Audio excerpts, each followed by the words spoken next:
ಯಲ್ಲಾಪುರ ಕರ್ನಾಟಕದ ಉತ್ತರ ಕನ್ನಡ ಜಿಲ್ಲೆಯಲ್ಲಿರುವ ನಿಸರ್ಗ ರಮಣೀಯ ತಾಣ.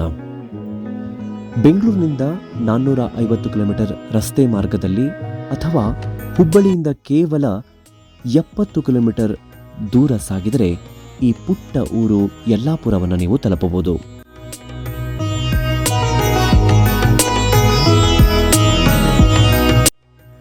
ನಿಸರ್ಗ ರಮಣೀಯ ಕಾನನ, ಗಿರಿಗಳ ನಡುವೆ ಹರಿಯುವ ಜಲಧಾರೆ, ಪುಣ್ಯಕ್ಷೇತ್ರಗಳು ಯಲ್ಲಾಪುರವನ್ನು ಸುಂದರವನ್ನಾಗಿಸಿವೆ.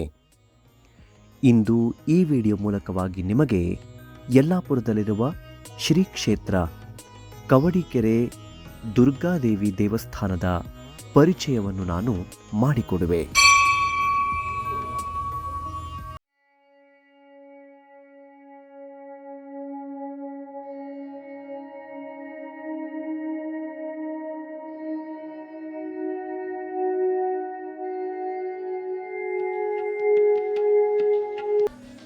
ಯಲ್ಲಾಪುರದಿಂದ ಕಾರವಾರಕ್ಕೆ ಹೋಗುವ ದಾರಿಯಲ್ಲಿ ಸುಮಾರು 2 ಕಿಲೋಮೀಟರ್ಗೆ ನಿಮಗೆ ಮಾಗೋಡು ಜಲಪಾತಕ್ಕೆ ಹೋಗುವ ತಿರುವು ಎಡಭಾಗದಲ್ಲಿ ಸಿಗುತ್ತದೆ.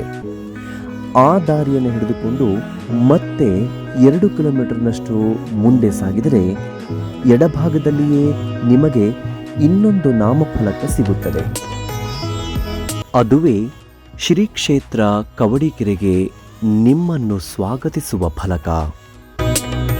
ಎಡಭಾಗದಲ್ಲಿ ಮತ್ತೆ ಸುಮಾರು 1 ಕಿಲೋಮೀಟರ್ ಸಾಧಾರಣವೆನಿಸುವ ರಸ್ತೆಯಲ್ಲಿ ಸಾಗುತ್ತಾ ಹೋದರೆ ನಿಮ್ಮ ಹೃನ್ಮನವನ್ನು ತಳಿಸುವ ಪ್ರಕೃತಿ ನಿರ್ಮಿತವಾದ ವಿಶಾಲವಾಗಿರುವ ನಿರ್ಮಲವಾಗಿರುವ ದೊಡ್ಡ ಕೆರೆ ಕಾಣಸಿಗುತ್ತದೆ.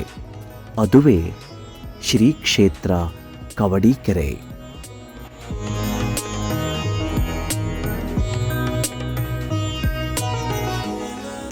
ಕೆರೆಯ ಸೌಂದರ್ಯವನ್ನು ಆಸ್ವಾದಿಸುತ್ತಾ ಕೆರೆಯ ಗುಂಟ ಸಾಗಿದರೆ ನಿಮಗೆ ಎದುರಾಗುವುದು ದುರ್ಗಾಮಾತೆ ನೆಲೆಸಿರುವ ಶ್ರೀ ಕ್ಷೇತ್ರ ಕವಡಿಕೆರೆಯ ದೇವಸ್ಥಾನ.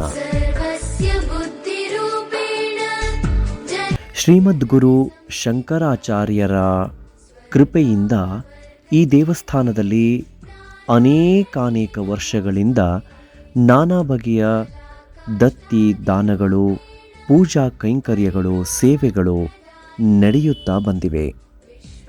ಒಂದು ಕಡೆ ವಿಶಾಲವಾಗಿರುವಂತಹ ಕೆರೆ, ಆ ಕೆರೆಯ ತಟದಲ್ಲಿ ದೇವಸ್ಥಾನ, ದೇವಸ್ಥಾನದ ಎಡಭಾಗದಲ್ಲಿ ರಮಣೀಯವೆನಿಸುವ ಅಡಿಕೆ ತೋಟ ಕಂಗೊಳಿಸುತ್ತೆ. ವಿಶಾಲವಾಗಿರುವ ದೇವಸ್ಥಾನದ ಪ್ರಾಂಗಣದಲ್ಲಿ ನಿಮ್ಮ ಮನಸ್ಸೂ ಕೂಡ ಹಗುರವಾಗುವುದು ಸುಳ್ಳಲ್ಲ. ದೇವಸ್ಥಾನದ ಗರ್ಭಗುಡಿಗೆ ನಾನಾ ಬಗೆಯ ದೇವತೆಗಳ ಸ್ತುತಿಯನ್ನು ಹೊಂದಿರುವ ಶಿಲ್ಪಗಳನ್ನು ಚಿತ್ರಿಸಲಾಗಿದೆ. ಜಗನ್ಮಾತೆ ದುರ್ಗಾದೇವಿ ಪುರಾಣ ಪ್ರಸಿದ್ಧಳಾಗಿ ನಿಮಗೆ ಇಲ್ಲಿ ಕಾಣಸಿಗುತ್ತಾಳೆ.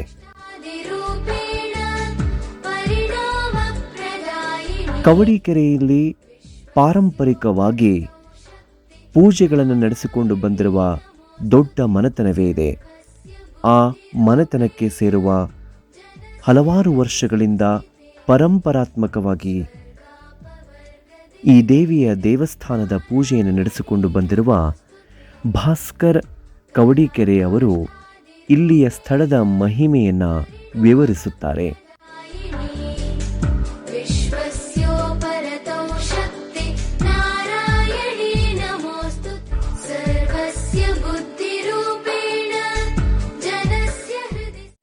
ಮಹಾಭಾರತದ ಸಂದರ್ಭದಲ್ಲಿ ವನವಾಸದಲ್ಲಿದ್ದಂತಹ ಪಾಂಡವರಿಗೆ ಈ ಸ್ಥಳ ಅಚ್ಚುಮೆಚ್ಚಿನದಾಗಿತ್ತು.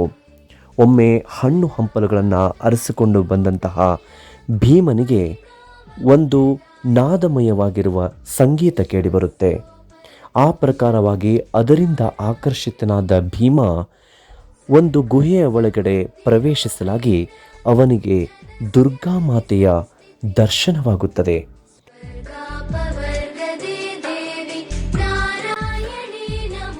ಆ ದುರ್ಗಾದೇವಿಗೆ ಅಭಿಷೇಕ ಮಾಡುವುದಕ್ಕೋಸ್ಕರವಾಗಿ ಆ ದುರ್ಗಾದೇವಿಯ ಆಣತಿಯಂತೆ ಭೀಮ ಕಾಶಿಯಿಂದ ಕವಡೆ ಅಂದರೆ ಶೆಲ್, ಕವಡೆಯಲ್ಲಿ ಗಂಗೆಯನ್ನು ತಂದು ಇಲ್ಲಿ ಕೆರೆ ನಿರ್ಮಾಣ ಮಾಡಿದ ಅನ್ನುವುದು ಪುರಾಣ ಪ್ರತೀತಿ.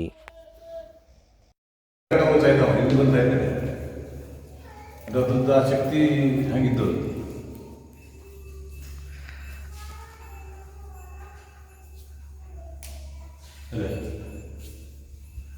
ಉಲ್ಲೇಖ ಸ್ಕಂದ ಪುರಾಣದಲ್ಲಿದ್ದು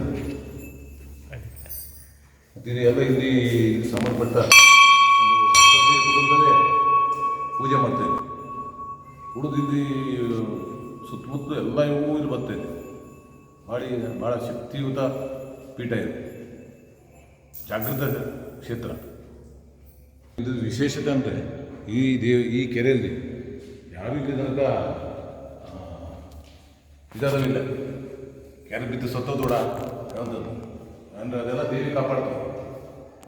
ನಾವು ಸಾಯಿ ಹೋಗಿದ್ದು ಬೇರೆ ಕಡೆ ಹೋಗಿ ಸಾಯ್ತಾವ, ಇಲ್ಲಿ ಬಂದ ಕಡೆ ದೊಡ್ಡ ಶಕ್ತಿ ಹಂಗಿದ್ದು.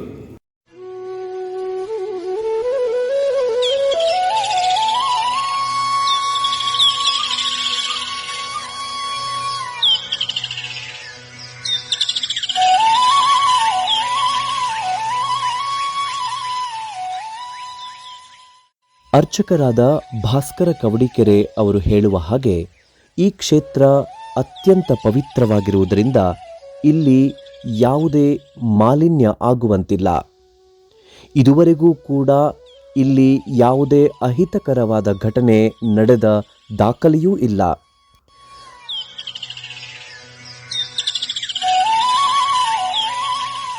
ಕೆರೆಯ ಸುತ್ತಮುತ್ತ ಅನೇಕ ಗ್ರಾಮಗಳಿವೆ.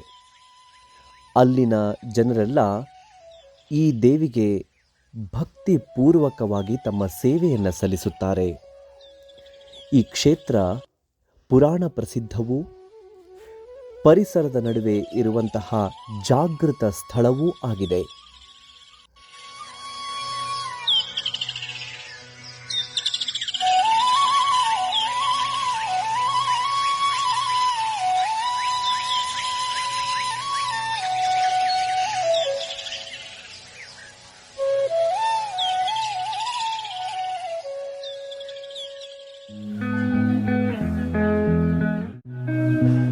ನಯನ ಮನೋಹರವಾಗಿರುವ ಮಾಗೋಡು ಜಲಪಾತ, ಜೇನುಕಲ್ಲು ಗುಡ್ಡಗಳು ಕವಡಿಕೆರೆ ಕ್ಷೇತ್ರದಿಂದ ಕೆಲವು ಕಿಲೋಮೀಟರ್ ದೂರದಲ್ಲಿವೆ. ಯಲ್ಲಾಪುರಕ್ಕೆ ಬಂದರೆ ಉಳಿದುಕೊಳ್ಳಲು ಉತ್ತಮ ಸೌಲಭ್ಯವುಳ್ಳ ಲಾಡ್ಜಿಂಗ್ ಹಾಗೂ ಹೋಮ್ ಸ್ಟೇ ವ್ಯವಸ್ಥೆಗಳು ನಿಮಗೆ ಸಿಗುತ್ತವೆ. ಯಲ್ಲಾಪುರಕ್ಕೆ ಬಂದಾಗ ಕವಡಿಕೆರೆ ಕ್ಷೇತ್ರವನ್ನು ನೀವು ಸಂದರ್ಶಿಸಿ ಪುನೀತರಾಗಿ.